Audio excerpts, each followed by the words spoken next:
But he spake the more vehemently, If I should die with thee, I will not deny thee in any wise. Likewise also said they all. And they came to a place which was named Gethsemane. And he saith to his disciples, Sit ye here, while I shall pray. And he taketh with him Peter, and James, and John, and began to be sore amazed, and to be very heavy, and saith unto them, My soul is exceeding sorrowful unto death. Tarry ye here, and watch. And he went forward a little, and fell on the ground, and prayed that, if it were possible, the hour might pass from him. And he said, Abba, Father, all things are possible unto thee. Take away this cup from me. Nevertheless, not what I will, but what thou wilt. And he cometh and findeth them sleeping, and saith unto Peter, Simon, sleepest thou? Couldst not thou watch 1 hour? Watch ye and pray, lest ye enter into temptation. The spirit truly is ready, but the flesh is weak. And again he went away, and prayed, and spake the same words. And when he returned, he found them asleep again, for their eyes were heavy, neither wist they what to answer him. And he cometh the 3rd time, and saith unto them, Sleep on now, and take your rest. It is enough. The hour is come. Behold, the Son of Man is betrayed into the hands of sinners. Rise up, let us go. Lo, he that betrayeth me is at hand. And immediately, while he yet spake, cometh Judas, one of the 12, and with him a great multitude with swords and staves from the chief priests, and the scribes, and the elders. And he that betrayed him had given them a token, saying, Whomsoever I shall kiss, that same is he. Take him, and lead him away safely. And as soon as he was come, he goeth straightway to him, and saith, Master, Master, and kissed him. And they laid their hands on him, and took him. And one of them that stood by drew a sword, and smote a servant of the high priest, and cut off his ear. And Jesus answered and said unto them, Are ye come out as against a thief, with swords and with staves, to take me? I was daily with you in the temple, teaching, and ye took me not. But the scriptures must be fulfilled. And they all forsook him, and fled. And there followed him a certain young man, having a linen cloth cast about his naked body. And the young man laid hold on him, and he left the linen cloth, and fled from them, naked. And they led Jesus away to the high priest, and with him were assembled all the chief priests and the elders and the scribes. And Peter followed him afar off, even into the palace of the high priest. And he sat with the servants, and warmed himself at the fire. And the chief priests and all the council sought for witness against Jesus to put him to death, and found none. For many bare false witness against him, but their witness agreed not together. And there arose certain, and bare false witness against him, saying, We heard him say, I will destroy this temple that is made with hands, and within 3 days I will build another made without hands. But neither so did their witness agree together. And the high priest stood up in the midst, and asked Jesus, saying, Answerest thou nothing? What is it which these witness against thee? But he held his peace, and answered nothing. Again the high priest asked him, and said unto him, Art thou the Christ, the Son of the Blessed? And Jesus said, I am. And ye shall see the Son of Man sitting on the right hand of power, and coming in the clouds of heaven. Then the high priest rent his clothes, and saith, What need we any further witnesses? Ye have heard the blasphemy. What think ye? And they all condemned him to be guilty of death.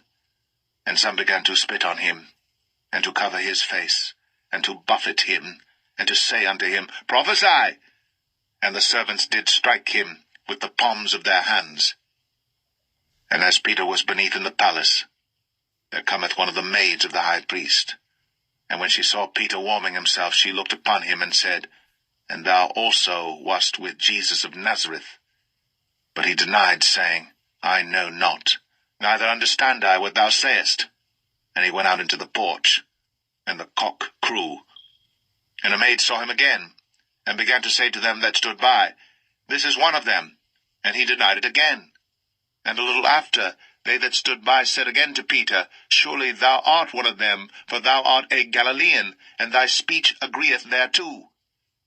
But he began to curse and to swear, saying, I know not this man of whom ye speak. And the second time the cock crew.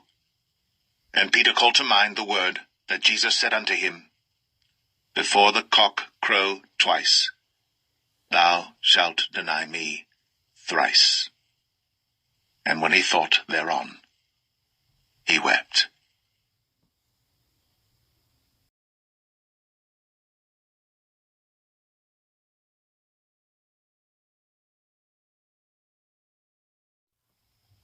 Leviticus 16.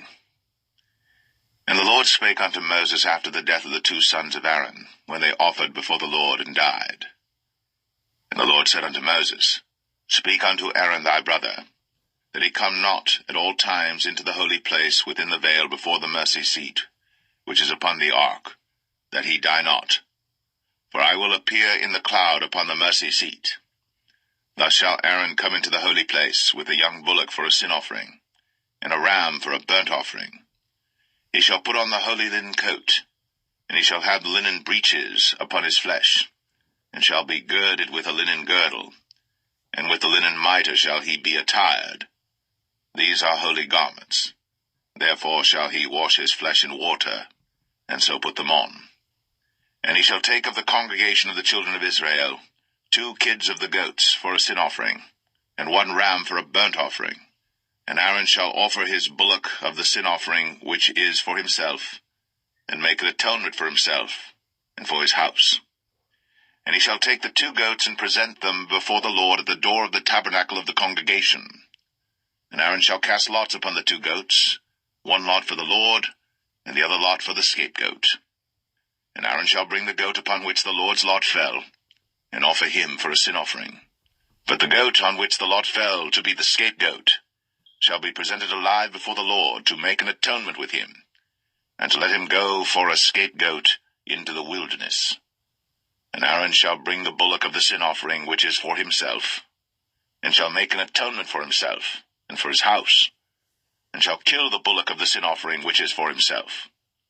And he shall take a censer full of burning coals of fire from off the altar before the Lord, and his hands full of sweet incense beaten small, and bring it within the veil. And he shall put the incense upon the fire before the Lord, that the cloud of the incense may cover the mercy seat that is upon the testimony, that he die not. And he shall take of the blood of the bullock, and sprinkle it with his finger upon the mercy seat eastward. And before the mercy seat shall he sprinkle of the blood with his finger 7 times. Then shall he kill the goat of the sin offering that is for the people, and bring his blood within the veil, and do with that blood as he did with the blood of the bullock, and sprinkle it upon the mercy seat, and before the mercy seat.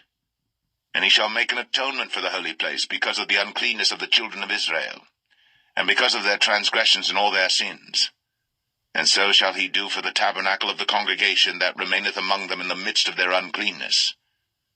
And there shall be no man in the tabernacle of the congregation when he goeth in to make an atonement in the holy place, until he come out, and have made an atonement for himself, and for his household, and for all the congregation of Israel. And he shall go out unto the altar that is before the Lord, and make an atonement for it, and shall take of the blood of the bullock, and of the blood of the goat, and put it upon the horns of the altar round about.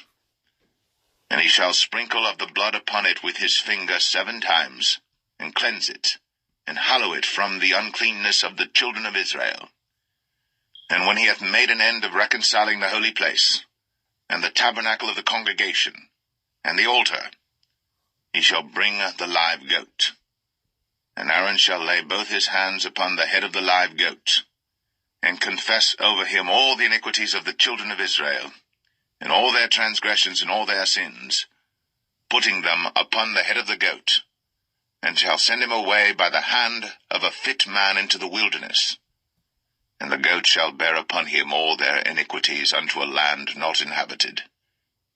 And he shall let go the goat in the wilderness. And Aaron shall come into the tabernacle of the congregation, and shall put off the linen garments, which he put on when he went into the holy place, and shall leave them there. And he shall wash his flesh with water in the holy place, and put on his garments, and come forth, and offer his burnt offering, and the burnt offering of the people, and make an atonement for himself and for the people. And the fat of the sin offering shall he burn upon the altar. And he that let go the goat for the scapegoat shall wash his clothes, and bathe his flesh in water, and afterward come into the camp. And the bullock for the sin offering, and the goat for the sin offering, whose blood was brought in to make atonement in the holy place, shall one carry forth without the camp, and they shall burn in the fire their skins, and their flesh, and their dung. And he that burneth them shall wash his clothes, and bathe his flesh in water, and afterward he shall come into the camp. And this shall be a statute for ever unto you, that in the 7th month, on the 10th day of the month, ye shall afflict your souls, and do no work at all, whether it be one of your own country or a stranger that sojourneth among you. For on that day shall the priest make an atonement for you, to cleanse you, that ye may be clean from all your sins before the Lord. It shall be a Sabbath of rest unto you, and ye shall afflict your souls by a statute for ever. And the priest, whom he shall anoint, and whom he shall consecrate to minister in the priest's office in his father's stead, shall make the atonement, and shall put on the linen clothes, even the holy garments. And he shall make an atonement for the holy sanctuary, and he shall make an atonement for the tabernacle of the congregation, and for the altar. And he shall make an atonement for the priests, and for all the people of the congregation. And this shall be an everlasting statute unto you, to make an atonement for the children of Israel, for all their sins, once a year. And he did, as the Lord commanded Moses. Leviticus 17. And the Lord spake unto Moses, saying, Speak unto Aaron, and unto his sons, and unto all the children of Israel, and say unto them, This is the thing which the Lord hath commanded, saying, What man soever there be of the house of Israel that killeth an ox, or lamb, or goat, in the camp, or that killeth it out of the camp, and bringeth it not unto the door of the tabernacle of the congregation to offer an offering unto the Lord before the tabernacle of the Lord, blood shall be imputed unto that man. He hath shed blood, and that man shall be cut off from among his people.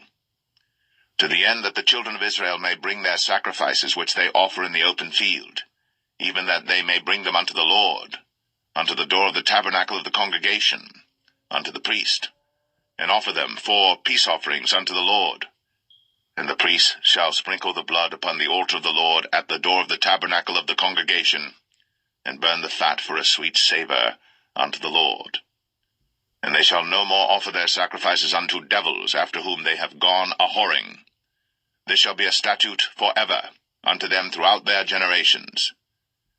And thou shalt say unto them, Whatsoever man there be of the house of Israel, or of the strangers which sojourn among you, that offereth a burnt offering or sacrifice, and bringeth it not unto the door of the tabernacle of the congregation, to offer it unto the Lord, even that man shall be cut off from among his people.